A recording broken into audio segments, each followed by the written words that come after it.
So this is sort of it's not the last sort of pre-recorded video I'm doing before I go to Bruges next week.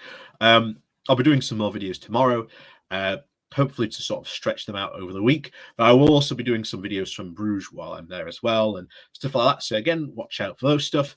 But what we're talking about today, we're talking the ultimate what if question.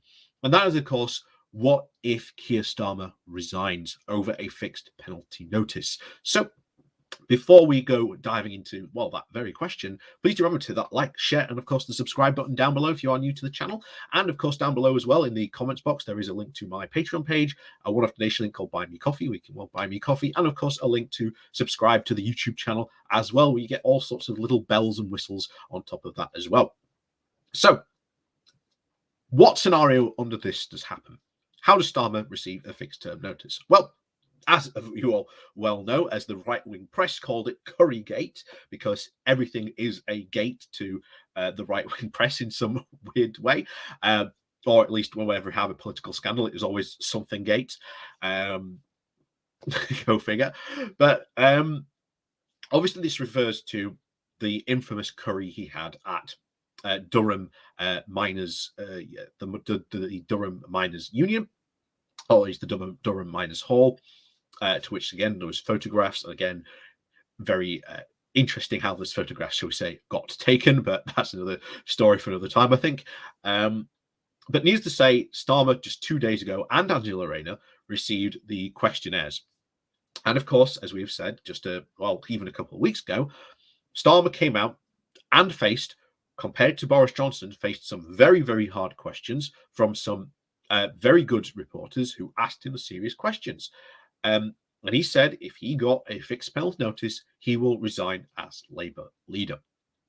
So, first of all, if he gets one, and we are operating under the assumption that he might get one, I think it could go either way. But if he does get one and then he resigns, not only is it ultimately the greatest play in political history, but it just shows you the difference and the level of caliber that at least Labour are expecting at least for their MPs to follow. And I think it sets a fantastic standards and would put more pressure under an already under pressure Boris Johnson to resign, or may even force the more MPs to submit letters of no confidence. And of course, we've got the upcoming 2 by-elections in Wakefield and down in Talton, which are going to be very, very crucial. So if those go to Labour and the Lib Dems, the amount of pressure on him at that point is going to be unbelievable. But of course, the big question becomes, who replaces him? So obviously, if Angela Rayner gets a fixed term penalty notice, the chances are that will also put her out of a potential running, which will be, to be honest, quite a shame.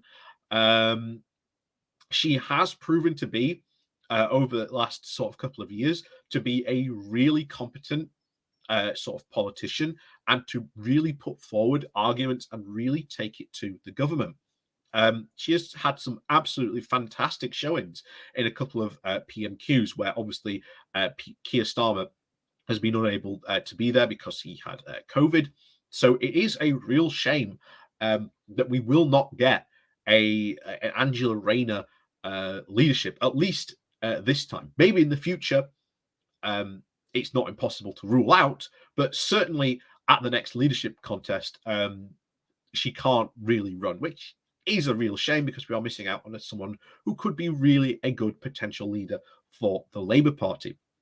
So who else really is there?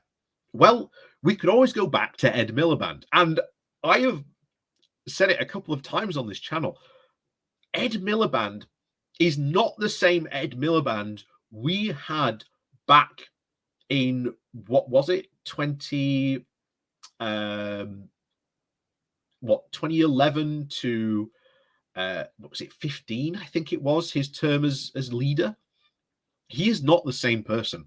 And he will even say it himself, that Labour needs to be more bold, that he, as a Labour leader, should have been a lot more bold and be prepared to put forward a lot more progressive policies. And we have seen him in action again very recently, really taking it to not only Boris Johnson, but other members of the Conservative Party. So he has been really, really impressive on that front.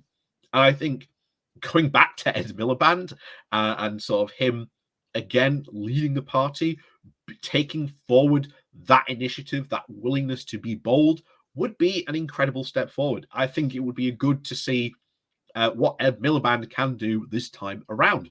Then, of course, he's not the only potential, shall we say, person waiting in the wings, because there is Andy Burnham. Andy Burnham has done absolutely fantastic sterling work as mayor of Manchester, doing bringing in a lot of really good initiatives, especially a lot of very socialist positions without really calling them socialist, sort of bringing public transport back into more local ownership, bringing more ideas of community wealth building into Manchester, which have been absolutely fantastic for the city and the region. So if he can, bring him in to the party to get him to be leader, would be fantastic. But how can that happen? Because after all, leaders can be selected if they're not currently an MP. It is in, I think, the rule book, but obviously they have to be an MP. Now, it is possible. What could happen is, I believe there is a seat potentially of a retiree coming up. I can't remember which Labour leader it was, but I think it's the grandmother of the house. I can't remember her name. But if she retires, Burnham could be parachuted into that seat. He would be more than likely to win it, which would again guarantee at least him now being a Labour MP. He could then stand for the party, stand for the leadership contest, and would probably stand a very good chance of winning it. Burnham has been touted a lot of the time as being very much a future leader of the Labour Party. It's not impossible to see. And of course, someone else who I think deserves a bit of a mention, Rachel Reeves. She's obviously the shadow chancellor, but I will tell you this now. She has been putting forward some fantastic green policies. And as it has been said, if Labour got into power and she became the chancellor, she would be the most green chancellor we have ever had in the UK. So while, again, I've had my problems with Keir Starmer, I think he has been, at this current time, maybe the right guy for the right job, or at least certainly the right guy at the right time. He has done a fantastic job. Not all the time, of course. He has certainly had his flaws. It will be bad to see, I won't say shed a tear to see him leave, but equally, we never really got to see what his policy offering was, and I think that's what I would have really liked to have seen, him do. But of course, who knows? And of course, this is our big what if question, because we don't know whether Keir Starmer will get a fine or not. But of course, if he does and he resigns, ultimately, at the end of the day, Labour is going to be fine. But of course, the worrying part is if Johnson calls a general election, which would happen in November, which would give then very, very little time for a Labour leader to get in the job and start, should we say, putting forward the work towards a general election. Hence why I think Ed Miliband might be probably the pick of choice. He's got that brand name recognition. But of course, we'd have to wait and see potentially what happens. This is what happens when you talk about what ifs. You never really know what might happen in the future. But of course, as always, thank you very much for watching. Watch out for some possible live streams from Bruges, some maybe videos from there. I'm going to have certainly having a fun time with my JCI crowd. And of course, we'll see you all next time, maybe live from Bruges. But of course, we'll see you all very soon. And of course, I'll be doing some pre-recorded videos over that week as well, so watch out for them as well.